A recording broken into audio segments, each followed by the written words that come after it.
तपाई दिनभर काम गर्नुहुन्छ तर महिनाको अन्त्यमा पैसा किन सकिन्छ? के तपाईले कहिले सोच्नु भएको छ किन केही मानिस धनी बन्छन् र धेरै मानिस सधैँ स्ट्रगल गर्छन्?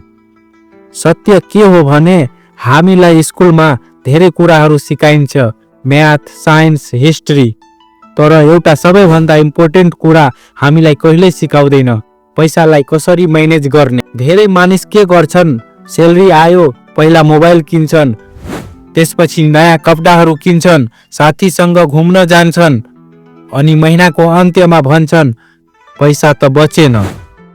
तर धनी मानिस फरक तरिकाले सोच्छन्। उनीहरू के गर्छ, पहिला इन्भेस्टमेन्ट गर्छ, त्यसपछि मात्र खर्च गर्छ, किनकि उनीहरूलाई थाहा हुन्छ पैसा पनि तपाईको लागि काम गर्न सक्छ।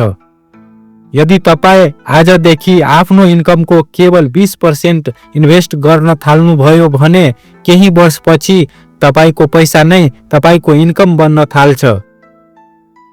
याद राख्नुहोस्, गरिब मानिस पैसा कमाउन काम गर्छ तर धनी मानिस पैसालाई काम गराउँछन्। यदि तपाईँ पैसा र इन्भेस्टमेन्ट बारे सिक्न चाहनुहुन्छ भने यो च्यानल फलो गर्नुहोस्।